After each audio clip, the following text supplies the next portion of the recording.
Marcos 6. Tendo Jesus partido dali, foi para a sua terra e os seus discípulos o acompanharam. Chegando o sábado, passou a ensinar na sinagoga. E muitos, ouvindo-o, se maravilhavam, dizendo: De onde vem a este estas coisas? Que sabedoria é esta que lhe foi dada? E como se fazem tais maravilhas por suas mãos? Não é este o carpinteiro? Filho de Maria, irmão de Tiago, José, Judas e Simão? E não vivem aqui entre nós suas irmãs? E escandalizavam-se nele. Jesus, porém, lhes disse: Não há profeta sem honra, senão na sua terra, entre os seus parentes e na sua casa. Não pôde fazer ali nenhum milagre, senão curar uns poucos enfermos, impondo-lhes as mãos. Admirou-se da incredulidade deles. Contudo, percorria as aldeias circunvizinhas a ensinar. Chamou Jesus os 12 e passou a enviá-los de 2 a 2, dando-lhes autoridade sobre os espíritos imundos. Ordenou-lhes que nada levassem para o caminho, exceto um bordão. Nem pão, nem alforge, nem dinheiro. Que fossem calçados de sandálias e não usassem 2 túnicas. E recomendou-lhes: Quando entrardes em alguma casa, permanecei aí até vos retirardes do lugar. Se em algum lugar não vos receberem nem vos ouvirem, ao sairdes dali, sacudi o pó dos pés em testemunho contra eles. Então, saindo eles, pregavam ao povo que se arrependesse. Expeliam muitos demônios e curavam numerosos enfermos, ungindo-os com óleo. Chegou isto aos ouvidos do rei Herodes, porque o nome de Jesus já se tornara notório. E alguns diziam: João Batista ressuscitou dentre os mortos e por isso nele operam forças miraculosas. Outros diziam: É Elias. Ainda outros: É profeta como um dos profetas. Herodes, porém, ouvindo isto, disse: É João, a quem eu mandei decapitar, que ressurgiu.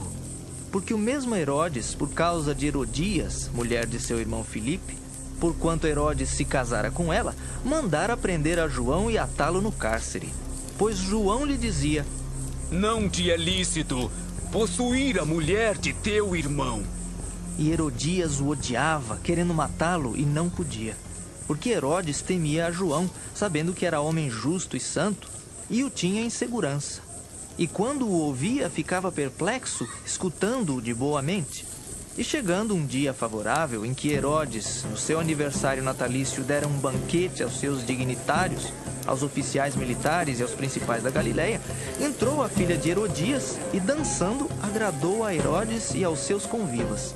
Então disse o rei à jovem: Pede-me o que quiseres, e eu te darei. E jurou-lhe: Se pedires, mesmo que seja a metade do meu reino, eu te darei. Saindo ela, perguntou à sua mãe: Que pedirei? Esta respondeu: A cabeça de João Batista. No mesmo instante, voltando apressadamente para junto do rei, disse: Quero que sem demora me des num prato a cabeça de João Batista. Entristeceu-se profundamente o rei, mas por causa do juramento e dos que estavam com ele à mesa, não lhe a quis negar. E enviando logo o executor, mandou que lhe trouxessem a cabeça de João. Ele foi e o decapitou no cárcere. E trazendo a cabeça num prato, a entregou à jovem. E esta, por sua vez, à sua mãe.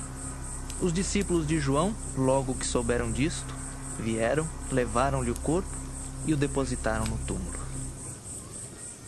Voltaram os apóstolos à presença de Jesus e lhe relataram tudo quanto haviam feito e ensinado. E ele lhes disse: Vinde repousar um pouco, à parte num lugar deserto.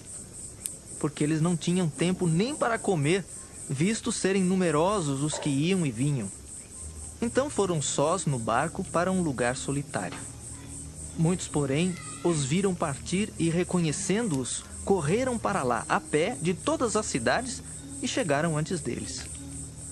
Ao desembarcar, viu Jesus uma grande multidão e compadeceu-se deles, porque eram como ovelhas que não têm pastor. E passou a ensinar-lhes muitas coisas. Em declinando a tarde, vieram os discípulos a Jesus e lhe disseram: É deserto este lugar e já avançada a hora. Despede-os para que, passando pelos campos ao redor e pelas aldeias, comprem para si o que comer.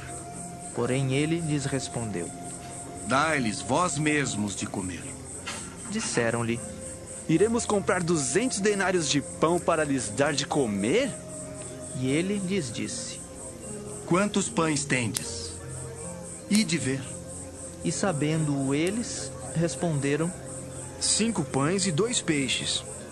Então Jesus lhes ordenou que todos se assentassem em grupos sobre a relva verde. E o fizeram, repartindo-se em grupos de 100 em 100 e de 50 em 50. Tomando ele os 5 pães e os 2 peixes, erguendo os olhos ao céu, os abençoou. E partindo os pães, deu-os aos discípulos para que os distribuíssem. E por todos repartiu também os 2 peixes. Todos comeram e se fartaram, e ainda recolheram 12 cestos cheios de pedaços de pão e de peixe.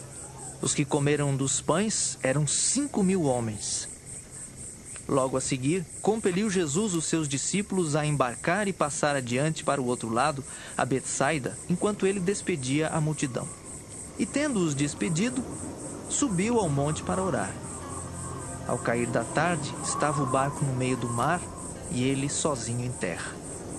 E vendo-os em dificuldade a remar, porque o vento lhes era contrário, por volta da 4ª vigília da noite, veio ter com eles andando por sobre o mar, e queria tomar-lhes a dianteira.